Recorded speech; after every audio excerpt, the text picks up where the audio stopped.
T G, കഴിഞ്ഞ ദിവസം കൗതുകരമായൊരു വാർത്ത നമ്മളൊക്കെ വായിച്ചാണ്. പത്തനംതിട്ടയിലെ CPM അവിടുത്തെ കാപ്പ പ്രതിയായിട്ടുള്ള ശരൺ എന്ന് പറയുന്നതായിട്ടുള്ള കുറ്റവാളിയെ പാർട്ടിയിലേക്ക് സ്വീകരിച്ചു.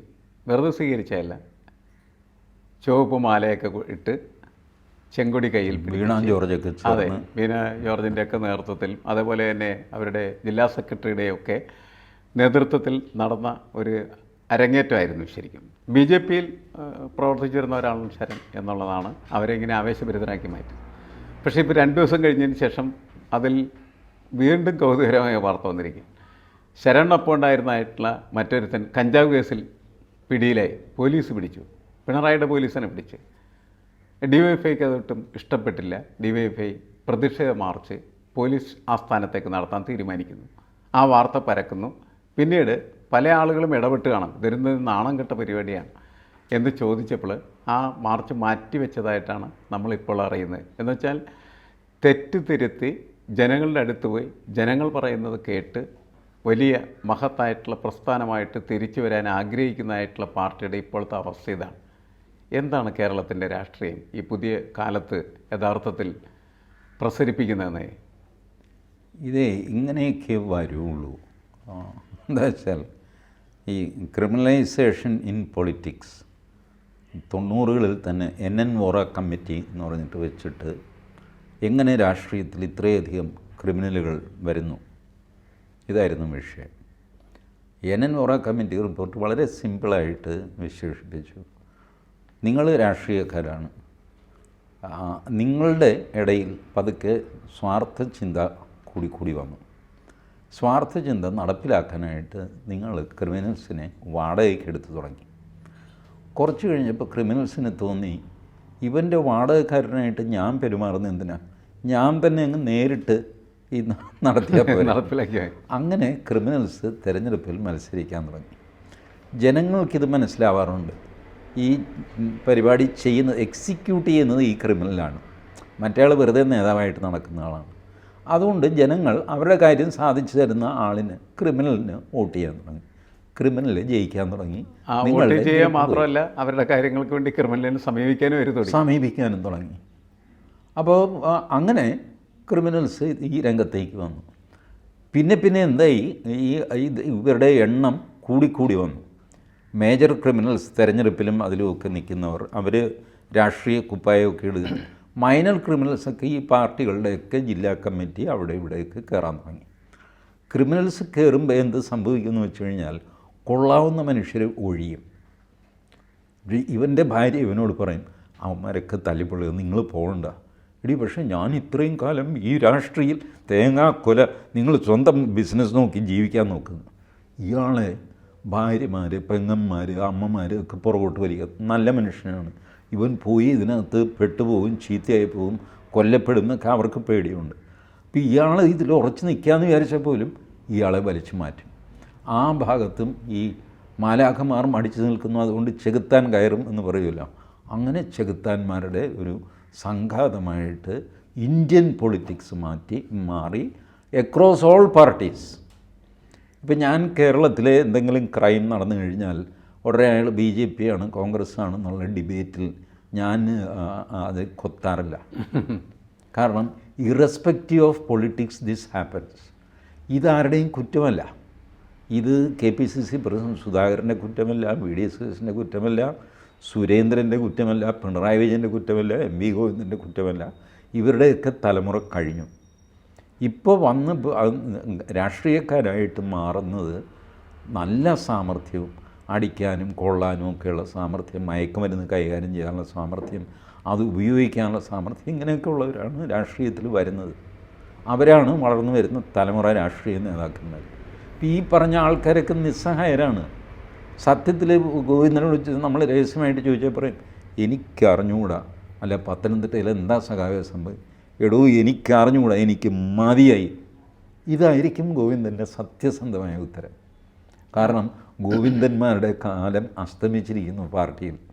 ഗോവിന്ദൻ്റെ പ്രത്യയശാസ്ത്രവും പ്രസംഗ ശൈലിയോ ചെയ്തതോ ഒക്കെ പോട്ടെ, ഒരു മനുഷ്യൻ എന്നുള്ള നിലയ്ക്ക് മയക്കുമരുന്നൊന്നും ഉപയോഗിക്കാത്ത ആളാണല്ലേ MV ഗോവിന്ദൻ.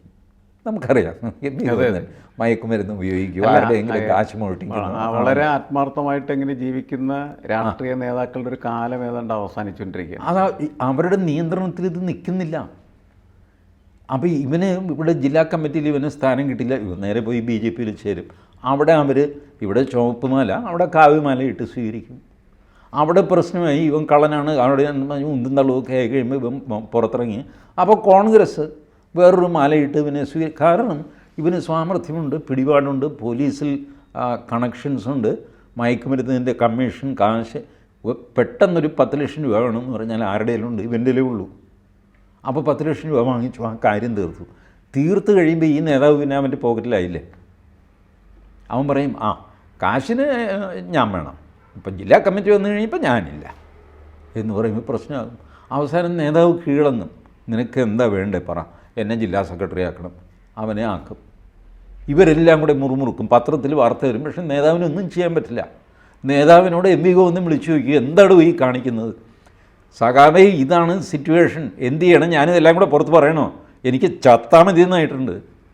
പറയാം, ഒന്നും വേണ്ട, താൻ എങ്ങനെയെങ്കിലും ഉരുട്ടിപ്പരട്ടി അത് ശരിയാക്ക്. ഇതാണ് സാർ സംഭവിക്കുന്നത്. സത്യം ഞാൻ പറയാം, സകല പാർട്ടിയിലും ഇതാണ് സംഭവിക്കുന്നത്. അല്ല, ഇപ്പോൾ CPM വന്ന് വിട്ടിരിക്കുന്ന ഊരാക്കുരുക്കെന്ന് പറഞ്ഞതിനിടയിൽ ഒരു സംഘം ആളുകളെ പാർട്ടിയിലേക്ക് എടുത്തു. അവർ നേരത്തെ BJPയിലൊക്കെ പ്രവർത്തിച്ചിരുന്നവരാണ്. അവർ പാർട്ടിയിലേക്ക് വരും, പാർട്ടി വളർന്നു എന്നിവർ ഈ പ്രാന്തന്മാർ വിശ്വസിക്കുന്ന ഒരു സ്ഥിതി വന്നിരിക്കും. അപ്പോഴാണ് പിറ്റേ ദിവസം അതിലൊരുത്തൻ കഞ്ചാവ് പ്രതിയായിത്തീരുന്നു. മറ്റൊരുത്തൻ എന്ന് പറഞ്ഞു കഴിഞ്ഞാൽ SFIക്കാരെയൊക്കെ തല്ലാനും കൊല്ലാനും ഒക്കെ നടന്ന ഒരുത്തൻ. അങ്ങനെ മൊത്തം നോക്കുന്ന സമയത്ത് ഇത് വലിയ ക്രിമിനൽ സംഘമായിട്ട് പാർട്ടിയെ തന്നെ വലിയ തരത്തിൽ സാറ് പറഞ്ഞതുപോലെ വലിയ അപകടത്തിലേക്ക് എത്തിക്കഴിഞ്ഞിരിക്കാൻ. പാർട്ടി സെക്രട്ടറി, സംസ്ഥാന സെക്രട്ടറി ഒക്കെ ഈ പറഞ്ഞ തലക്കിടിച്ച് ജീവിക്കുന്ന സ്ഥിതിയിലേക്ക് എത്തിക്കഴിഞ്ഞിരിക്കാൻ. അങ്ങനെ ഞാൻ പറയട്ടെ, തലേ ദിവസം വരെ BJPയിലുണ്ടായിരുന്നവൻ ഒരു ദിവസം രാവിലെ പെട്ടെന്ന് അവൻ മാർസിൻ്റെ മൂലധനം, ലെനിൻ, സ്റ്റാലിൻ, ദിമിത്രോവ് പാർട്ടി എന്നുള്ള EMSൻ്റെ ലേഖനം, EMSൻ്റെ സഞ്ചയിക മൊത്തം, ദാമോദരൻ്റെ സമ്പൂർണ്ണ കൃതികൾ, ഇതൊക്കെ വായിച്ചിട്ട് കമ്മ്യൂണിസം മഹത്തായ ആദർശമാണെന്ന് മനസ്സിലാക്കി നേരം വെളുത്തപ്പോൾ അങ്ങോട്ട് CPMൽ ചേർന്നു എന്ന് പറഞ്ഞാൽ ആരെങ്കിലും വിശ്വസിക്കുക? ഇതൊക്കെ കാര്യം കാണാൻ. ഇയാൾ BJPയിലുണ്ടായിരുന്നപ്പോഴും ഇത് തന്നെ ചെയ്തുകൊണ്ടിരുന്നത്. അവിടെ എന്തോ പുലിവാലൊക്കെ ആയി കഴിയുമ്പോൾ വേറെ എന്തോ ഇക്വേഷൻ തെറ്റി കഴിയുമ്പോൾ പുറത്തായാലും ആയി ഉടനെ നേരെ റോഡ് ക്രോസ് ചെയ്ത് CPMൽ പോയി. അവിടെ മാലയിടാനായിട്ട് വീണ ജോർജ് മന്ത്രി നിൽക്കുന്നു. അതെ, അപ്പോൾ അവൻ പറഞ്ഞതെന്താണെന്ന് വെച്ച് കഴിഞ്ഞാൽ BJPക്കാരെന്നെ സഹായിച്ചില്ല, ഇവർ സഹായിച്ചു.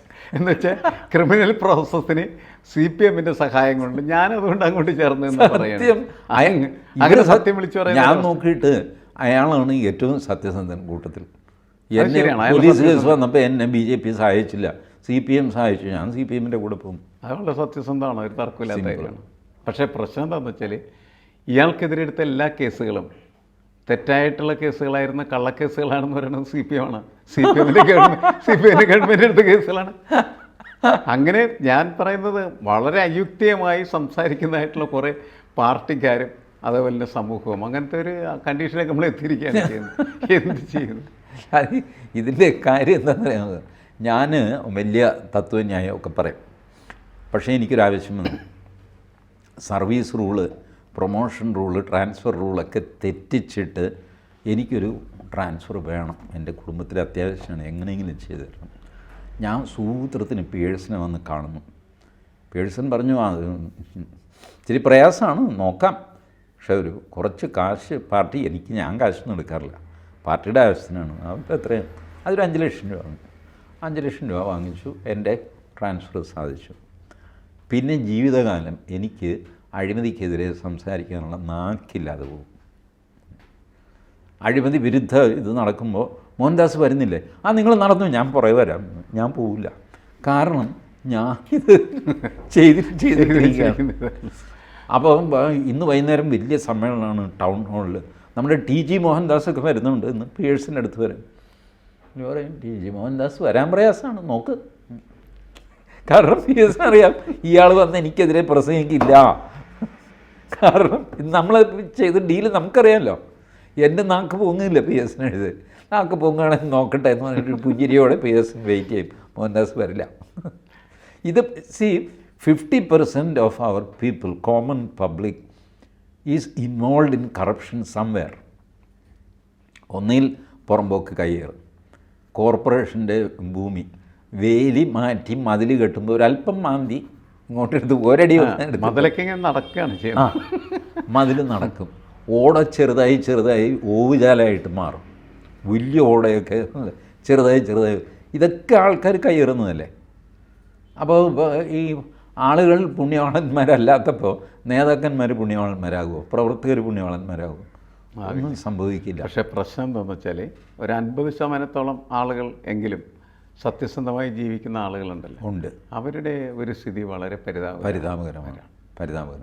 അവർക്കിതൊക്കെ കണ്ട് ഈ ലോകത്തിൻ്റെ മുമ്പിൽ നിന്ന് നിലവിളിക്കുക എന്നല്ലാണ്ട് ഒന്നും ചെയ്യാനില്ല എന്നാണ് എനിക്ക് തോന്നുന്നത്. കാരണം ഇവരിങ്ങനെ തെറ്റുതിരുത്തും, നന്നാവും, എല്ലാം ശരിയാക്കും എന്നൊക്കെ പറയും എന്നല്ലാണ്ട് ഒന്നും ശരിയാവില്ല, ഒരു സാധനം തിരുത്തില്ല എന്നുള്ളതൊക്കെ ഈ 50% അറിയാതൊക്കെ മറ്റേ 50% അറിയാൻ പാടില്ല എന്നുള്ളതാണ് പ്രശ്നം. ഞാൻ അറിഞ്ഞത് ഈ തെറ്റിതിരുത്തൽ രേഖ